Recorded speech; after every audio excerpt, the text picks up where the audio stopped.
مصیبتیں اور آفتیں آتی ہیں تو واویلا کرنے والوں کے لیے میرا میسج ہے، اللہ تبارک و تعالیٰ تمہاری ہر بات کو دیکھ رہا ہے۔ تمہارے چیخنے سے، چلانے سے، تمہاری شکایت کرنے سے گئے ہوئے آدمی کی جان واپس تو نہیں آنی ہے۔ تمہارا عزیز ترین بھائی مر گیا، تم جس سے سب سے زیادہ پیار کرتے تھے وہ بیٹا انتقال کر گیا۔ مجھے بتاؤ، تم 10 لوگوں میں چیخو گے، چلاؤ گے، رب تعالیٰ کے حضور بری بری باتیں بھی کرو گے تو کیا وہ گئے ہیں استقبال کرتے؟ نبی اکرم صلی اللہ تعالیٰ علیہ وسلم نے تو ارشاد فرمایا، مومن کو جب مصیبت آتی ہے تو اس کے لیے وہ نعمت ہے۔ 2 چیزوں میں سے ایک چیز ہوگی اس کے ساتھ، اگر بخار بھی آئے، میرے آقا فرماتے ہیں اگر بخار بھی آیا ہے تو 2 باتوں میں سے ایک بات ہوگی اس کے ساتھ، یا تو رب تبارک و تعالیٰ اس کے گناہ معاف کرے گا یا تو اس کے درجے کو بلند کرے گا۔ مصیبت اگر آئے تو ایک بات یاد رکھنا، رب تبارک و تعالیٰ اپنے محبوب بندوں کو، پسندیدہ بندوں کو آزمائش میں ڈالتا ہے، ورنہ جو لوگ یہ سمجھتے کبھی طبیعت خراب ہی نہیں ہونا چاہیے تو فرعون بن جاتے ہیں۔ ایسے لوگ، فرعون کو 90 سال تک نہ کبھی سردی آئی نہ بخار، کبھی کوئی بیماری نہیں، اور جب بندہ کبھی بیمار نہیں ہوتا تو اپنے آپ کو خدا تصور کرنے لگ جاتا ہے، میں تو دنیا کا سب سے مضبوط آدمی ہوں، مجھے کچھ نہیں ہوتا۔ لیکن مصیبتیں دے کر کے رب تبارک و تعالیٰ تمہیں تمہاری حقیقت بھی بتاتا ہے، اور انسان کو انسان کی لمٹ میں رہنا سکھایا جاتا ہے۔ تمہاری حیثیت صرف اتنی ہے کہ اگر نس رک گئی، دل کی دھڑکنیں ایک آن کے لیے اگر رک گئی تو سب ختم ہے۔ اس لیے تمہیں رب تبارک و تعالیٰ کے حضور جانا ہی ہے تو صبر بھی سیکھو اور شکر بھی سیکھو۔ آج مصیبتیں اور آفتیں آتی ہیں تو واویلا کرنے والوں کے لیے میرا میسج ہے، اللہ تبارک و تعالیٰ تمہاری ہر بات کو دیکھ رہا ہے۔ تمہارے چیخنے سے، چلانے سے، تمہاری شکایت کرنے سے گئے ہوئے آدمی کی جان واپس تو نہیں آنی ہے۔ تمہارا عزیز ترین بھائی مر گیا، تم جس سے سب سے زیادہ پیار کرتے تھے وہ بیٹا انتقال کر گیا۔ مجھے بتاؤ، تم 10 لوگوں میں چیخو گے، چلاؤ گے، رب تعالیٰ کے حضور بری بری باتیں بھی کرو گے تو کیا وہ گئی ہوئی جان واپس آ سکتی ہے؟ میرے عزیزو، یہ وہ حکومت نہیں ہے کہ تمہارا احتجاج کرنے پر قانون واپس لے لیا جائے۔ تمہارے سب مل کر کے پروٹیسٹ کرنے سے حکومتیں اپنے فیصلے واپس لے سکتی ہیں، لیکن وہ رب ذوالجلال شہنشاہ اعظم کا قانون ہے۔ وہاں نبیوں کی بھی جو روح لی گئی، وہاں پر اللہ تبارک و تعالیٰ نے اپنے محبوب نبیوں کی بھی روح کو قبض کرنے کا حکم دیا، تو کیا سب کے غم منانے سے وہ روحیں واپس کرنے کا فیصلہ کیا گیا ہے؟ نہیں میرے عزیزو، اس عالم میں، اس کائنات میں پھر کوئی ہمارے رونے، چیخنے، چلانے سے واپس نہیں آتا۔ ہاں، غم کرنا اپنی جگہ پر ہے، لیکن غم کا شرعی طریقہ کیا ہے؟ میرے آقا صلی اللہ تعالیٰ علیہ وسلم نے بھی غم فرمایا۔ آپ کے عزیز بیٹے سیدنا ابراہیم جب انتقال کر گئے، میرے آقا کی آنکھوں میں آنسو تھے۔ حضور پاک صلی اللہ تعالیٰ علیہ وسلم کی آنکھوں کے سامنے سیدہ خدیجۃ الکبریٰ کا انتقال ہوا، حضور غمگین تھے۔ لیکن غم کا مطلب کبھی یہ نہیں ہوتا کہ اللہ کی بارگاہ میں شکایت کریں، تو نے میرے ساتھ ایسا کیوں کیا؟ یعنی تم حکم دو گے، رب تبارک و تعالیٰ کو تم مشورہ دو گے کہ کس کے ساتھ کیا کرنا ہے۔ اس لیے ان مواقع پر ہم سب کی آزمائش ہے، ہمارا امتحان ہے۔ ایسے معاملات جب بھی آتے ہیں، دیکھیں میں آپ کو ایک اور باریک بات بتا دیتا ہوں۔ یہ ہم آج تقریر کر رہے ہیں، ہو سکتا ہے آپ بھی سن رہے ہیں اور اچھی طرح سمجھ رہے ہیں، لیکن خود کے گھر پر جب آ جائے تو تقریر بھی یاد نہیں رہتی، نصیحت بھی یاد نہیں رہتی، غم کا غلبہ زیادہ ہو جاتا ہے۔ ایسے اوقات میں حکم کیا ہے مومنین کو؟ میرے گھر پر، میں جانتا ہوں شکایت نہیں کرنا چاہیے، میں جانتا ہوں غموں کے وقت صبر کرنا چاہیے، پھر بھی اگر میرے گھر میں آ گئی مصیبت تو مومنین کے لیے حکم یہ ہے کہ تم نے اب تک جو سنا تھا حدیثیں وغیرہ اس کو یاد دلاؤ، یعنی مجھے یاد دلاؤ۔ یہ مت سوچو کہ مولانا صاحب ہیں، مفتی صاحب ہیں، امام صاحب ہیں، ان کو تو سب معلوم ہوگا۔ غم کا غلبہ جب آ جاتا ہے تو اچھوں کو یاد نہیں رہتا۔ مومنین کو کہا گیا ہے کہ وہ یاد دہانی کریں، جائیں غموں کے وقت ان کی حالت دریافت کریں اور انہیں صبر کی تلقین کریں۔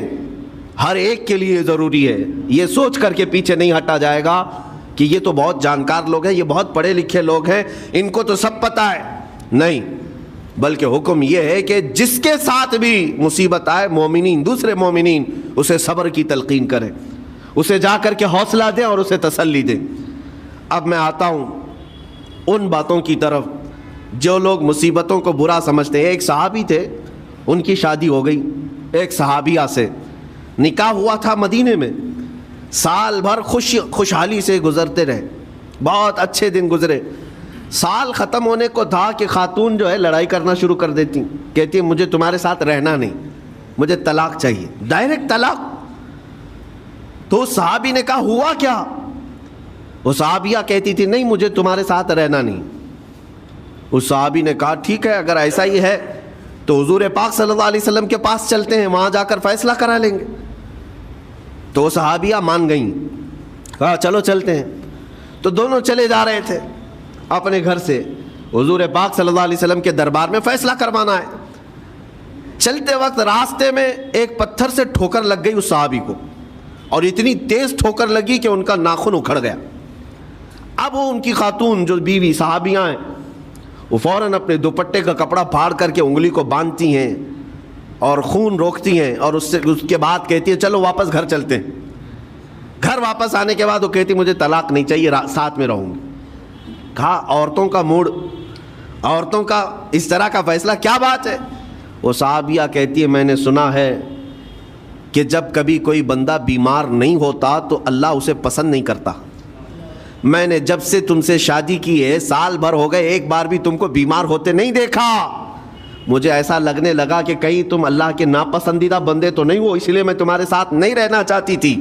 اب جب راستے میں ٹھوکر لگ کر ناخن اکھڑ گیا تو مجھے احساس ہوا کہ اللہ تجھے بھی پسند کرتا، میں تیرے ساتھ رہنے کو تیار ہوں. وہ صحابیہ تھیں. میرے عزیزو، اس کا مطلب یہ نہیں کہ ہم آپس میں ایک دوسرے کے بیمار ہونے کی انتظار میں رہیں. شوہر یہ سوچے کہ میری بیوی بیمار کیوں نہیں ہوتی، اور بیوی یہ سوچتی رہے کہ میرا شوہر بیمار کب ہوگا. وہ توکل کا اعلیٰ درجہ ہے. انتظار اور تمنا مت کرو بیمار ہونے کا، بلکہ بیماری آ جائے تو اللہ کا شکر ادا کرو، آ جائے تو صبر کرو. عزیزان گرامی وقار، ہم آج امام حسین اور ان کے رفقائے گرامی رضوان اللہ علیہم اجمعین کو یاد کرتے ہیں تو صرف رونے کے لیے نہیں، یا صرف غم منانے کے لیے نہیں، بلکہ داستان کربلا سنانے کا ایک عظیم مقصد یہ ہوتا ہے کہ نوجوانوں کے اندر، بلکہ بوڑھے اور بچوں کے اندر بھی ایمانی جذبہ ایسا آ جائے کہ وہ ہر مصیبت پر ڈٹ کر کھڑے ہو سکیں، ہر یزیدی کا مقابلہ کر سکیں. ایک تو اس کا میسج یہ ہے، اور دوسرا میسج یہ ہے کہ چاہے جیسی بھی مصیبتیں آئیں، ایمان کے ساتھ رہنا ہے، صبر اور شکر کو ہرگز نہیں چھوڑنا ہے. مصیبتیں ہمارے پاس اب اتنی بڑی تو نہیں آتی کہ ایک خاندان کے ہی اتنے لوگوں کو کاٹ دیا جائے، ایسی مصیبتیں تو نہیں آئی. اب جو کچھ بھی آتی ہیں ہمارے ساتھ، وہ مال کی کمی کی، کبھی دکان میں دھندا نہیں چلتا، کبھی بچے کسی کو نہیں ہو رہے ہیں، یا پھر گھر میں کوئی بیمار ہے، کوئی مستقل بیماری آ گئی ہے، یہی تو مصیبتیں ہیں. مومن کے لیے یہ قید خانہ ہے، زیادہ آسائش اور آرام کی فکر نہ کرو. یہ دنیا مومن کے لیے قید خانہ ہے. اسی لیے شاعر نے کیا خوب کہا، جب کسی کا انتقال ہوتا ہے، ایک سچے مومن کا انتقال ہوتا ہے، تو لوگ کہتے فلاں مر گیا، فلاں مر گیا. تو ایک شاعر نے بہت اچھے انداز سے کہا ہے کہ کون کہتا ہے کہ مومن مر گیا؟ جو سچا مومن ہے اس کے لیے کہہ رہا ہوں. وہ شاعر نے کہا کون کہتا ہے کہ مومن مر گیا؟ قید سے چھوٹا وہ اپنے گھر گیا. حقیقت تو یہ، قید سے چھوٹا وہ اپنے گھر گیا. یہاں دنیا میں زیادہ آسائش، زیادہ آرام کی طلب انسان کو مغرور بنا دیتی ہے، تکبر والا بنا دیتی ہے، گھمنڈی بنا دیتی ہے. اور اللہ تبارک و تعالیٰ کی بارگاہ میں ہمیشہ سر بسجود رہنے والا وہ بندہ ہے جو مصیبتوں میں گھرا رہتا ہے. کچھ نہ کچھ مصیبتیں ایسی ہیں جو تمہیں مسجد تک لاتی ہیں، قرآن تک لاتی ہیں، تسبیح تک لاتی ہیں. اور کوئی مصیبت نہ ہو، کوئی تکلیف نہ ہو تو پھر جلدی بندہ اللہ کو بھی یاد نہیں کرتا. اسی لیے رب تبارک و تعالیٰ کی بارگاہ میں کچھ فرشتے ایسے ہیں، جب تم رو رو کر کے دعائیں کرتے ہو، پھر یہ کہتے ہو میری دعا ہی نہیں قبول ہوتی، مولانا آپ کیجئے، میں تو کب سے یہ دعا مانگ رہا ہوں، میری تو دعا ہوتی ہی نہیں، اور آپ کہتے ہیں اللہ تعالیٰ بہت جلدی دعا قبول کرتا ہے. یہ نا امیدی تمہاری اللہ تعالیٰ کی ذات سے ہرگز جائز نہیں. لیکن میں وجہ بھی بتا دیتا ہوں. کچھ فرشتے ایسے ہیں جو تمہاری دعائیں سن سن کر کے اللہ سے کہتے مولا یہ بندہ کتنا مانگ رہا ہے, تو قبول کیوں نہیں کرتا؟ رب تبارک و تعالیٰ یہ جو مانگ رہا ہے اسے دے کیوں نہیں دیتا؟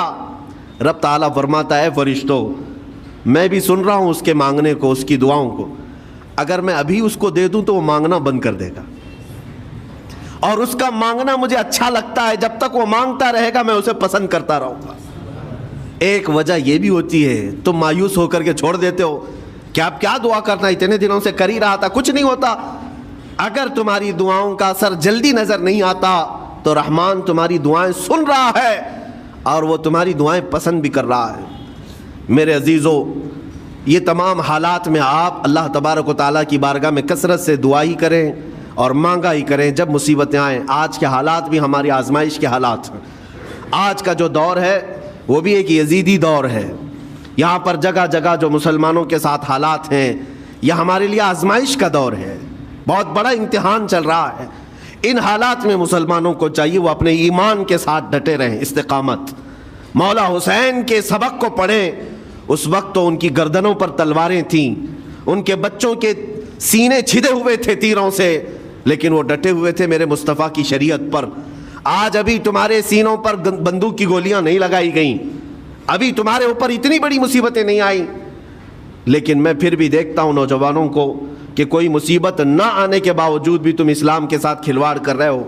میرے آقا کی سنتوں کو پیٹ پیچھے پھینک کر کے تم تو بازاروں کی زینت بننا پسند کرتے ہو. اکثر لوگوں کو ہم نے دیکھا آج مجرے کرنے والوں کی کثرت یہ ہمارے نوجوان بچوں کی ہے. یہ اپنے جسموں کی نمائش کرنا اس کو فیشن سمجھتے نہیں. میرے عزیزو, امت مصطفیٰ اور وہ بھی امام حسن اور امام حسین کے غلام اس مردار دنیا پر کبھی بھی اپنی حکومت نہیں چاہتے. اس مردار دنیا کے وہ کبھی خواہش مند نہیں ہوتے. لیکن جن نوجوانوں کو آج ہم ان خواہشات کی پیروی کرتے ہوئے دیکھ رہے, افسوس ہوتا ہے, افسوس ہوتا ہے. آج کے حالات میں تم بھی سنبھل جاؤ, کیونکہ ایک بہت بڑی جنریشن تمہارے پیچھے ہے اور وہ تمہیں دیکھ کر کے نقل کرے گی. اگر آج تمہارا راستہ بگڑ گیا تو یہ جو چھوٹے بچے ہیں وہ بگڑے ہوئے راستے کو ہی اسلام سمجھنے لگ جائیں گے, وہ اسی بگڑے ہوئے راستے کو ہی صحیح راستہ سمجھ بیٹھیں گے. اسی لیے آج نوجوانوں کی کثرت میرے آقا صلی اللہ تعالیٰ علیہ وسلم کے عاشقوں کی ہونا چاہیے. اور ان سخت ترین حالات کا مقابلہ باڈی بلڈر نہیں کر سکتا.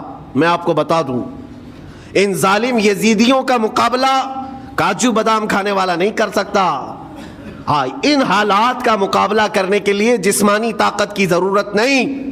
ان بڑے سے بڑے سخت ترین حالات کا مقابلہ وہ نوجوان کر سکتا ہے جس کے سینے میں عشق مصطفیٰ ہو, مولا حسین کے نقش قدم پر چلنے کا عزم رکھتا ہو, پھر چاہے وہ لاغر ہی کیوں نہ ہو, نحیف و ناتما ہی کیوں نہ ہو, کمزور ہی کیوں نہ ہو. لیکن ہم نے دیکھا ہے تاریخ میں کمزور بھی ہے, اگر جسمانی اعتبار سے عشق رسول کی دولت سینے پر رکھتا ہے تو دنیا میں وہ کھلبلی مچا دیتا ہے, اور کفار و مشرکین کے خیموں میں اس کی ہیبت طاری رہتی. ہم نے اور تاریخ پڑھی ہے. آخری بات عرض کرتا ہوں, امام اہل سنت فاضل بریلوی امام احمد رضا خان نور اللہ مرقدہ, اعلیٰ حضرت کو کون نہیں جانتا آج کے زمانے میں. ذرا ان کی سیرت اٹھا کر کے پڑھنا اور پھر یہ بھی دیکھنا کہ جسمانی طاقت ان کی کیسی تھی, جسمانی ساخت. کیا وہ چلتے تو لہیم شہیم تھے, اونچے چوڑے اور سینہ بھرا ہوا کہ لوگ صرف جسم کو دیکھ کر کے ڈر جائیں؟ نہیں, اعلیٰ حضرت فاضل بریلوی رضی اللہ تعالیٰ عنہ اس طرح جسمانی بہت اونچی چوڑی صلاحیت کے نہیں تھے, بلکہ بہت ہی ہلکا جسم رکھتے تھے. ہلکا جسم, دبلے پتلے تھے, لیکن جب اپنے حجرے میں بیٹھ کر کے قلم چلاتے تھے تو دنیا کے کونے کونوں میں ان کی گونج ہوتی تھی, اور بڑے بڑے قلعوں میں جو ہے زلزلہ آ جاتا تھا. اور سرکار غوث پاک رضی اللہ تعالیٰ عنہ کو کون نہیں جانتا. غوث پاک کا حال تو یہ تھا, جسمانی اعتبار سے آپ کی گردن کی ہڈیاں بھی دکھتی تھیں, اتنے دبلے تھے. اور کثرت عبادت کی وجہ سے, کثرت مجاہدات کی وجہ سے آپ کا جسم بہت ہی کمزور تھا. بلکہ ایک وقت کا واقعہ بھی ہے کہ آپ چلتے چلتے غش کھا کر گر گئے, چکر آ کر گر گئے. جسمانی اعتبار سے اکثر تو آپ پتے کھا کر کے رہے، کھانا بھی نہیں کھایا 40 سال تک، تو جسمانی اعتبار سے کمزور ہونا کوئی معنی نہیں رکھتا، لیکن دنیا یہ بھی جانتی ہے گردن کی ہڈیاں ہی کیوں نہ دکھتی ہوں، ہاتھ و پیر کی ہڈیاں ہی کیوں نہ دکھتی ہوں غوث پاک کی، لیکن روحانی طاقت کا حال یہ ہے کہ کسی قبر کو ٹھوکر لگا دے تو مردہ زندہ ہو جائے۔